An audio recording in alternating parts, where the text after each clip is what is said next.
decidieras quitarme todo e incluso no amarme más, si decidieras no perdonarme ni cuidarme, si decidieras no Mis queridos amigos y hermanos, que el Señor les bendiga de una manera poderosa. Soy su hermano José Miguel Hilario Ramos, compartiendo de la palabra gloriosa de nuestro Señor y Salvador Jesucristo. Que si todo hombre pudiera ver a Jesucristo, esta tierra fuera totalmente diferente. Esta tierra fuera totalmente diferente.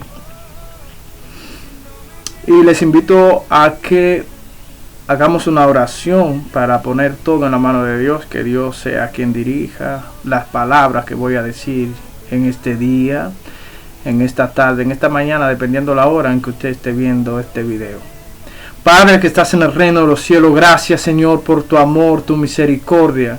Y quiero enfatizar tu amor, Señor, porque tu amor no tiene límite, Padre. Como dice un coro tan profundo, tan alto, Padre. Oh, que no lo puedo comprender, Señor. No podemos comprender la magnitud de tu amor para con la humanidad. Padre, tú eres amor. Tú eres amor, Padre amado, y tú estás dispuesto a transformar la vida del hombre. Estás dispuesto, Padre, a regenerar la vida del hombre, a programar, Padre amado, sus pensamientos, Padre. Gracias, Señor, porque para esto vino el Hijo tuyo, a morir en la cruz del Calvario para traer vida a aquellos, Señor, que estaban muertos en sus delitos y pecados. Mas tú, oh Señor, con tu poder y tu amor, decidiste, Padre amado, enviar a tu Hijo, y que tu Hijo, Padre, derramara su sangre, Padre, por expiación de nuestro pecado, ese Cordero glorioso que quita el pecado del mundo. En el nombre de Jesús. Amén. Mis queridos amigos, les invito a que vayamos a Hechos, el libro de Hechos, ¿verdad?, de los apóstoles, capítulo 4, versículo 12. Un versículo muy sencillo, pero que encierra un gran mensaje. Y en ningún otro hay salvación, porque no hay otro nombre bajo el cielo dado a los hombres en quien podamos ser salvos. Gloria sea su nombre. Me pongo a meditar en esta palabra, puesto que nosotros muchas veces, como dice Jonathan Edwards, me arrepiento hasta de mi propio arrepentimiento. Es decir, que nosotros muchas veces venimos al Señor bajo nuestros términos y no bajo los términos del Señor. ¿Me lo va a entender? O sea, nosotros venimos delante de Dios, delante de su presencia, a pedir perdón, pero no por el amor que le tenemos al Señor, sino porque nosotros nos amamos más a nosotros y queremos ser salvos. Y eso está bien, porque es un paso que te lleva a conocer al Dios Altísimo, al Dios que te amó desde antes de la fundación del mundo. Póngase a pensar en el amor de Dios, que no lo podemos comprender. Y nosotros tenemos, como yo había dicho en cierto video, ese amor innato en nosotros, como es el amor de un padre hacia su hijo. Entonces nosotros tenemos ese atributo comunicable, es decir, que Dios nos transfirió ese sentimiento para nosotros poder sentir, poder nosotros regular nuestras conductas. Ahora bien, no podemos pensar nosotros en ese amor que nunca, de hecho, nosotros podemos comprender el amor de Dios, porque aunque es un atributo comunicable, está más alto que nuestros pensamientos, como dice la palabra, porque mis caminos son más altos que los de ustedes y mis pensamientos son más altos que los de ustedes. O sea, nosotros nunca podríamos entender ese amor de Dios que se comunicó a través de Cristo Jesús en la cruz del Calvario, a través del Hijo de Dios que derramó su sangre en una muerte atroz, en una muerte totalmente despiadada, el juicio más injusto de todos los tiempos que trascendió, porque fue una muerte tan injusta. Un hombre, como dice la palabra de Dios, que nunca hizo maldad y que no hubo engaño en su boca, es el que la humanidad ¿verdad?, la religión, ¿verdad?, crucificaría. Porque Cristo Jesús vino a exponer, vino a traer lo que es la voluntad de Dios para con los hombres. Ese sacrificio fue efectuado y nosotros hoy venimos a Dios bajo nuestro término. Es decir, si nos ponemos a pensar, la palabra de Dios nos relata y nos dice que nosotros somos siervos de Dios.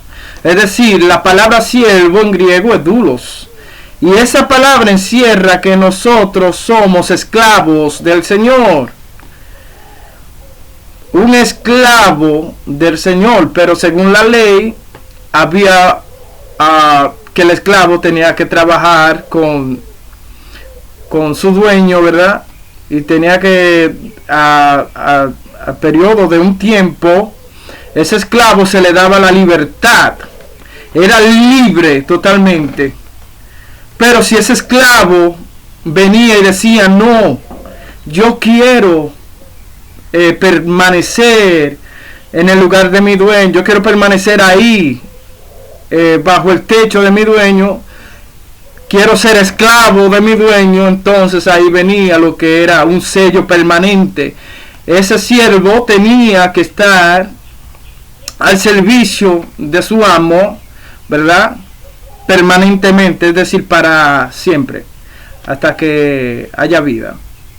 Entonces eso nos relata a nosotros, esa historia, ¿verdad?, que nosotros, Cristo Jesús nos redimió, nos compró a precio de sangre, ¿verdad?, a precio de sangre nos compró.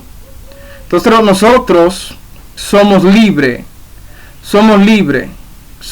Él nos perdonó, pero ahora nosotros somos esclavos por amor, porque no nos queremos ir. El Señor le dice, si ustedes quieren, váyanse. Pero dice Pedro, ¿a quién iremos, Señor, si solamente tú tienes palabra de vida eterna? O sea, somos esclavos, pero fíjese, somos libres. Somos libres porque su amor nos hace libres, su amor nos cuida. Y vemos en el Antiguo Testamento cómo Dios ha obrado con el hombre. De tal manera que han habido muchos ejemplos. Por ejemplo, Ezequías, el rey, que enfermó totalmente de los pies.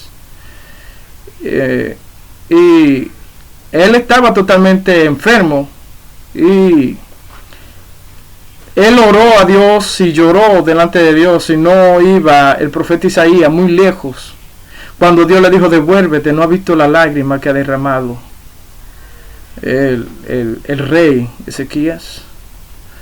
Y ahí mismo llegó el perdón de Dios, porque cuando clamamos y lloramos delante de la presencia de Dios, no importa cuán fuerte, cuán feo, cuán negro sean tus pecados, si confiesas al Señor de todo corazón, el Señor te libra, porque Él es amplio para perdonar.